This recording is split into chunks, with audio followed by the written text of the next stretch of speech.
Haleluya, haleluya. Shalom semuanya. Ya, selamat sore semuanya. Sukacita melimpah atas kita. Bapak Ibu, sebelum kita masuk ke Tuhan, saya tampilkan beberapa ayatnya. Saya mau mengajukan pertanyaan ya. Tetapi ada 4 wakil saja ke depan. Silakan sukarela 4 orang saja ke depan. Nggak lama kok, 4 orang siapa ke depan. Silakan maju ke depan. Anak-anak boleh pertanyaan, nggak angel, betul nggak angel? Sebelum kita masuk ke Tuhan. 4 orang saja. 1, 2, 3, 1 lagi ikut ya 4 orang saja. Ya, saya ingin mengajukan pertanyaan gampang simpel. Tapi anak berpikir. Silakan maju ke depan. Pertanyaannya ya, boleh tujuan, boleh enggak, silakan, enggak apa-apa. Tetapi apa yang saya sampaikan kita ngerti apa maksud Tuhan untuk kita ya. Pertanyaannya, seandainya sekarang diberi Medicare tanpa syarat, tanpa ketentuan apapun, tinggal ambil saja, mau enggak? Siap, mau. Silakan ambil satu-satu. Silakan. Saya mereka nggak cengkuan Bapak Ibu, tapi spontan. Kenapa? Karena hadiah. Yang ingin saya sampaikan apa Bapak Ibu sekalian? Tuhan menawarkan kita kehidupan. Tinggal kita mau nggak ambil saja. Tinggal ambil saja. Tidak perlu susah payah. Tidak ada syaratnya untuk percaya Yesus Tuhan. Tinggal kita ngambil dan kemudian kita kerjakan keselamatan itu. Jadi orang Kristen sudah terima Tuhan Yesus, jangan hidup dalam dosa lagi. Hiduplah dalam kebenaran, jadi teladan bagi banyak orang. Kita akan lihat dalam Yohanes 11:10, saya akan bacakan, pencuri datang hanya untuk mencuri dan membunuh dan membinasakan. Perhatikan apa kata Yesus. Aku itu Yesus, datang supaya mereka punya hidup dan mempunyainya dalam segala kelimpahan. Katakan amin. Ada yang aneh nggak kalau baca ini? Seandainya saya ngomong gini Bapak Ibu ya, saya dari kota Malang tetapi cukup lama dulu, tahun 2000-an saya di kota Banjarmasin di Kalimantan. Kemudian saya ngomong ke warga Prigi, pas maju ya, Prigi terkenalnya. Bapak Ibu, saya datang karena Bapak Ibu punya durian. Kira-kira aneh nggak? Ya ada banget sih, cepatnya durian kan gitu lah.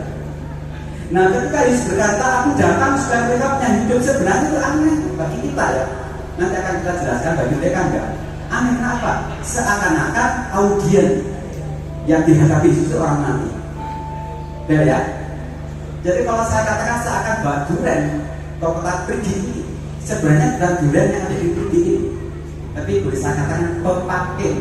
Ada yang dari Kalimantan harus tahu ya, pepake itu pepake dari durian yang berbeda dengan durian biasa. Nanti bisa dibuka, klik warnanya orange.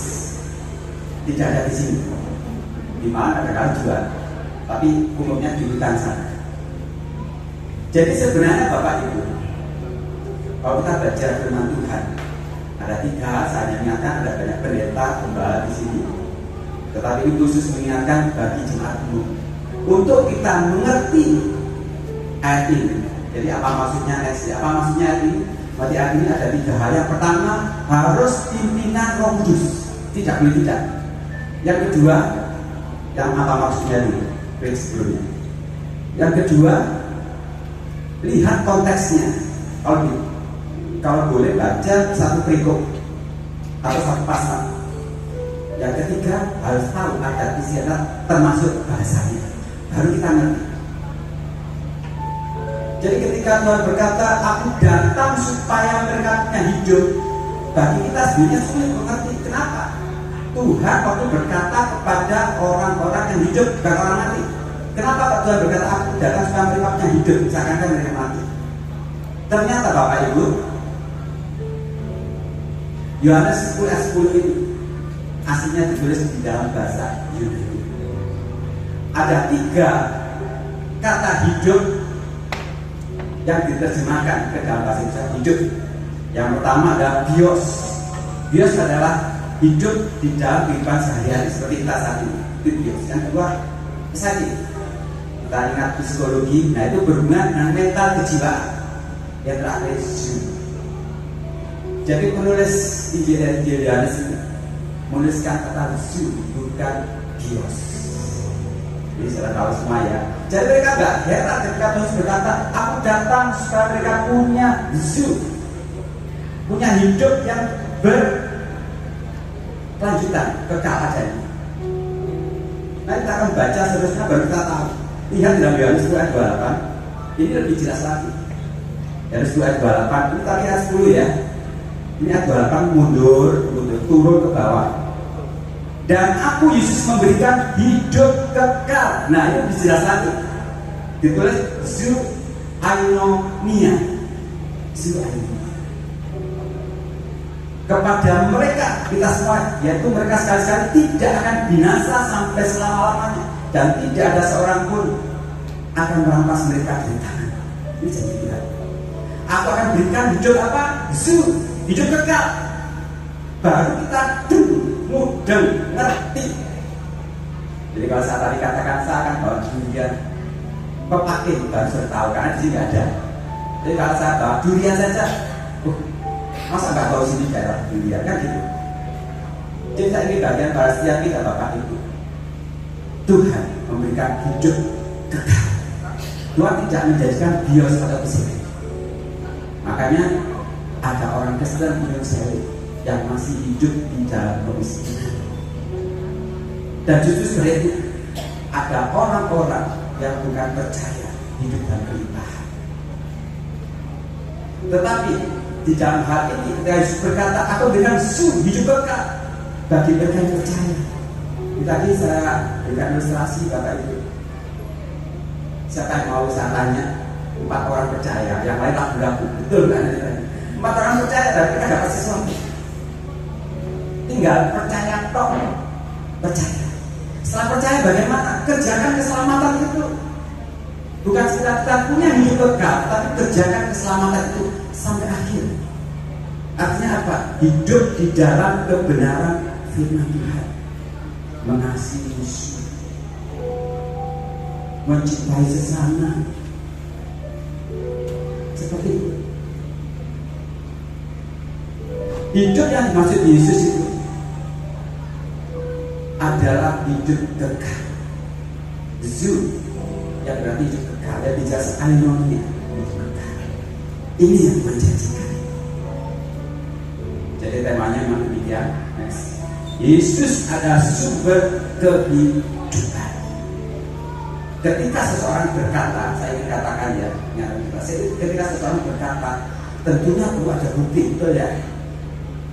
Kalau saudara tanya, buktinya apa? Pak Bos bukannya berasal dari Malang, pintar bersoalikan. Ya, cara mama saya yang bersoalikan ke saya, karena saya dari kecil lahir sana. Buktinya seperti itu. Ketika Yesus mengatakan, aku memberikan hidup, harus ada buktinya. Suatu ketika saya jalan-jalan di mall di Surabaya, saya berhenti pada satu outlet penjualan HP. Di situ dikatakan HP ini tahan air. Apa yang dilakukannya? HP itu betul dimasukkan gelas yang berisi air. Orang jadi percaya. Kalau hanya ngomong tok, masih ragu-ragu. Yesus tidak ngomong tok, Bapak Ibu. Saya ingin katakan, ketika Yesus berbicara, dia membuktikan bahwa memang dialah sumber kehidupan.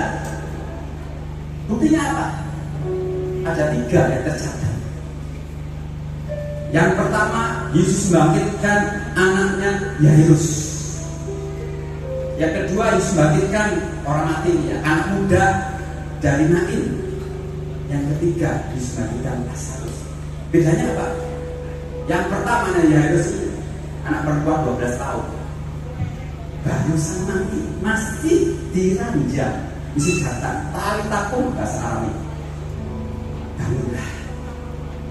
Yang kedua, disebutkan anak muda dinaik, sudah diusung, artinya sudah beberapa jam tinggal diusung mau di kuburan. Ini anak seorang janda, sudah tak menghampiri. Bangkitlah, bangkit. Yang ketiga Lazarus bukan cuma berapa jam, tetapi 4 hari mati sudah busuk. Kau bisa tidak terjadi. Yesus mengatakan apa? Lazarus, marilah keluar. Saya ingin katakan orang mati dengar suara Tuhan. Ini orang mati dengar, ya keluar, bangkit. Dan lebih spektakuler lagi, next, Yesus sendiri bangkit. Saya ingin katakan ini bagi saya suatu promo, suatu demonstrasi, suatu contoh, bukan asal ngomong saja. Yesus ketika mengatakan akulah kebangkitan, dia tunjukkan. Percaya, setia sampai akhir. Jadi kalau Yesus hanya sekedar ngomong, percaya Bapak, jangan percaya. Tapi sejarah sudah membuktikan. Bukan Alkitab, ada buku sejarah yang menulis bahwa Yesus memang bangkit.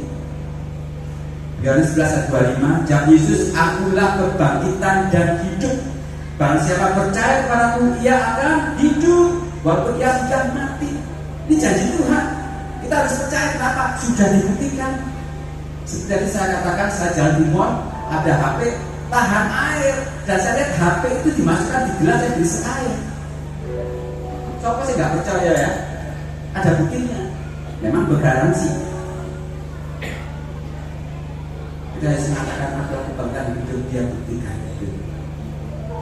Tetap setia sama Tuhan. Lukas 14. Hari ini telah lahir bagimu juru selamat Yesus Kristus Tuhan di kota Daud. Hari ini 2000 tahun lalu telah lahir bagimu, bagiku. Tinggal kita terima saja. Tinggal kita terima. Yang sudah terima tetap setia sampai akhir. Yang belum terima, kesempatan untuk kita terima dia, supaya kita termasuk orang-orang yang akan dibangkitkan dari jalan, karena dia adalah kebenaran dan kehidupan. Saya undang untuk pemain musik kembali. Mungkin singers bisa ke depan sebelum kita masuk dalam acara selanjutnya. Yang ini saya sampaikan Bapak Ibu yang sekarang sudah percaya, tetaplah tinggal dalam iman kita sampai akhir. Saatnya akan tiba yang mati akan dibangkitkan Yesus sendiri. Dan saat itu kita reunian di surga. Kita rindu ketika kalau kita sudah meninggal ketemu, oh Pak Pendaya engkau, oh jadi Pak Pendaya engkau, oh haleluya. Lain segalanya di bumi ini, jadi air kita segalanya. Haleluya. Ku mau cinta Yesus selamanya. Ku mau cinta Yesus selamanya.